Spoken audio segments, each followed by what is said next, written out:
Bruno Fernandes bersitegang dengan legenda Everton, Derek Montiel, saat Manchester United bermain imbang di Goodison Park. Kapten Setan Merah itu tidak senang dengan gestur yang dilakukan Montiel kepada rekan-rekannya. Montiel disebut bercanda dengan menggerakkan sikunya ke arah pemain United sebelum babak kedua dimulai. Namun, lelucon itu tampaknya tidak diterima dengan baik oleh Fernandes, yang kemudian terlibat adu mulut dengannya. Fernandes menjadi salah satu pemain kunci dalam kebangkitan Man United di babak kedua. Ia mencetak gol dari tendangan bebas sebelum Manuel Ugarte menyamakan kedudukan. Menurut laporan The Telegraph, insiden terjadi tak lama setelah babak kedua dimulai. Fernandes terlihat berbicara dengan Montiel di pinggir lapangan setelah melihat gestur mantan bek Everton itu. Montiel diyakini hanya bercanda dengan meniru gerakan siku, tetapi Fernandes tidak menganggapnya sebagai sesuatu yang lucu. Keduanya pun terlihat beradu argumen sebelum akhirnya kembali fokus ke pertandingan. Fernandes mencetak gol dari tendangan bebas cerdik yang memperkecil ketertinggalan.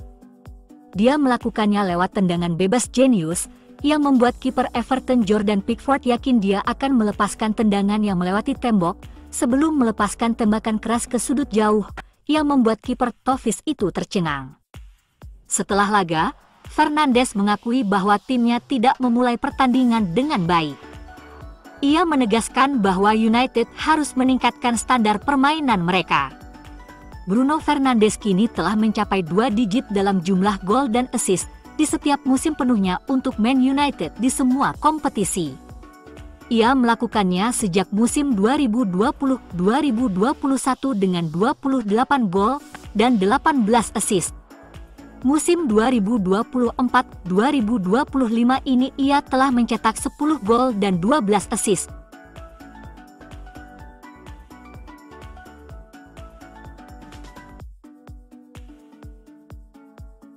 Manuel Ugarte telah mengungkapkan kebanggaannya setelah mencetak gol pertamanya untuk Manchester United dalam hasil imbang 2-2 hari Sabtu dengan Everton. Perekrutan musim panas senilai 50 juta pound dari Paris Saint-Germain itu sangat berperan membantu United menyelamatkan 1 poin dalam kunjungan terakhir mereka di Liga Primer ke Goodison Park setelah The Toffees unggul cepat di babak pertama berkat gol dari Beto dan Abdoulaye Doucouré. Ugarte melepaskan tendangan voli yang dieksekusi dengan baik melewati Jordan Pickford pada menit ke-80.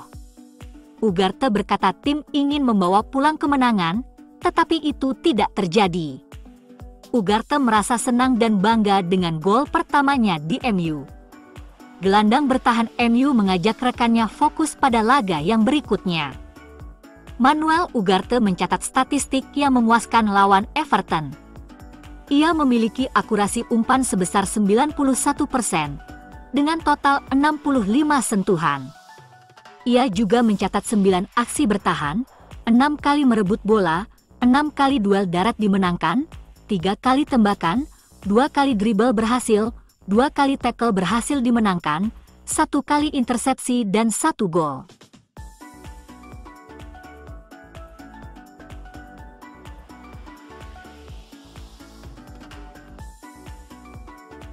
Babak kedua memperlihatkan banyak peningkatan di sisi pertahanan. Bruno Fernandes dan Manuel Ugarte menjadi berita utama dengan 2 gol fantastis. Duo ini mendapat banyak pujian setelah pertandingan, tetapi Patrick Dorgu adalah pemain terbaik klub dengan penampilan solid sebagai bek sayap kiri. Pemain internasional Denmark ini telah beradaptasi dengan baik dengan tuntutan Liga Primer dan hampir tidak pernah membuat kesalahan sejak kedatangannya di musim dingin dari Leipzig. Melawan The Toffees, pemain berusia 20 tahun ini memenangkan 9 duel yang menakjubkan dengan 8 kali merebut bola. Ia juga melakukan 6 sapuan dan membuat 2 pemain mendapat kartu kuning karena melanggarnya. Dorgu, yang direkrut dengan harga awal 25 juta pound, tampak sebagai pemain yang ideal untuk direkrut Ruben Amorim. Etos kerja, pergerakan, dan kontribusi defensif pemain Denmark ini sangat mengesankan.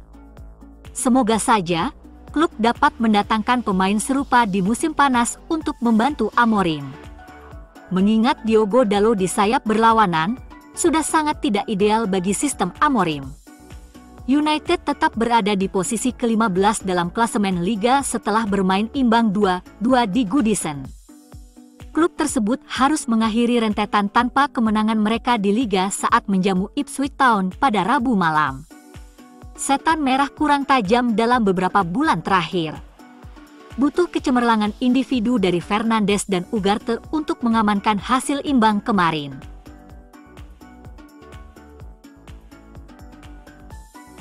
Seperti kritikan Bruno Fernandes, MU selalu memulai laga dengan buruk. Lonceng tanda bahaya di Manchester United telah dibunyikan hingga pertandingan berikutnya setelah mereka kembali susah payah meraih 1 angka. Putusan brutal Ruben Amorim atas skuadnya dengan jelas menunjukkan bahwa level performa mereka jauh dari cukup baik. Faktanya, tim membutuhkan perubahan taktik darinya, yang akhirnya mendorong kebangkitan di babak kedua yang menunda kepanikan. Didorong oleh kembalinya beberapa personel kunci, terutama di lini tengah, starter United tidak serapus seperti yang dimiliki susunan pemain saat melawan Spurs. Kontributor utamanya adalah Manuel Ugarte, pemain Uruguay yang dengan cepat menjadi perekat, yang menyatukan tim yang tidak konsisten ini melalui kaki-kaki yang kuat dan disiplin. Namun, Casemiro bermain di sampingnya, yang menjadi titik lemah MU. Sementara Alejandro Garnacho turun ke bangku cadangan dalam keputusan yang aneh dari Amorim. Setelah melihat timnya kewalahan di lini tengah dan mengalami kurangnya perkembangan bola, Amorim bersikap proaktif di babak kedua, dengan pemain pengganti pertamanya mengubah permainan. Garnacho masuk, dan Casemiro keluar, menghasilkan perubahan taktis yang mendorong kebangkitan United. Bruno Fernandes bergeser ke peran lini tengah yang lebih dalam. Sekarang bersama Ugarte dengan Garnacho di depan, perubahan itu memperbaiki banyak masalah sekaligus untuk United. Membuka jalan bagi masa depan yang seharusnya tidak dapat diulang. Bruno Fernandes penting sebagai gelandang yang lebih dalam untuk MU. Memindahkan Fernandes ke posisi yang lebih dalam memecahkan dua masalah besar pada saat yang bersamaan. Apa yang Fernandes berikan dalam bertahan, dan kedua dan yang terpenting, umpan-umpan tajam dari dalam, untuk menemukan pelari di balik bahu bek terakhir adalah bagian penting dari cara tim ini menyerang. Casemiro mampu mengeksekusi umpan aneh seperti itu, tetapi Fernandes berada di levelnya sendiri, dalam hal umpan-umpan panjang dan mencari celah dari dalam.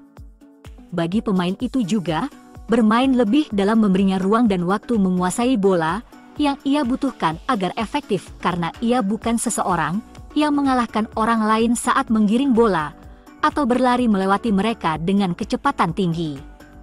Itu adalah perubahan yang masuk akal.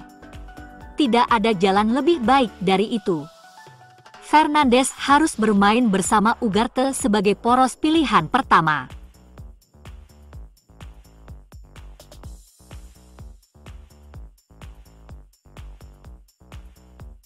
Shido Obi, striker muda berbakat Manchester United, mendapat kepercayaan dari Ruben Amorim untuk tampil di laga yang penuh tekanan. Dengan United tertinggal 2-0, Amorim memasukkan Obi bersama Leny Yoro untuk memberikan tenaga baru dalam serangan. Penampilan Obi Martin memang tidak mencatatkan gol atau assist, tetapi kehadirannya menunjukkan potensi besar. Ia terlihat aktif dalam pergerakan tanpa bola, berusaha membuka ruang bagi rekan setimnya, dan memberikan tekanan kepada lini belakang Everton. Keberanian serta kecerdasannya dalam mencari posisi menjadi bukti bahwa ia bisa menjadi salah satu andalan United di masa depan. Meskipun baru bermain selama sekitar 20 menit, Obi Martin langsung menunjukkan keinginan untuk berkontribusi. Sayangnya, upayanya untuk menghambat Jordan Pickford melakukan tendangan bebas berujung kartu kuning di menit ke-90. Insiden ini menandai momen penting dalam debutnya, di mana ia menunjukkan agresivitas dan hasrat tinggi untuk membantu timnya. Selain itu, kehadirannya di lini depan membantu Manchester United mempertahankan tekanan terhadap pertahanan Everton, terutama setelah gol penyama kedudukan dari Manuel Ugarte di menit ke-80. Walaupun tidak banyak kesempatan yang datang padanya, keterlibatannya dalam fase serangan bisa menjadi modal berharga untuk penampilan di pertandingan mendatang.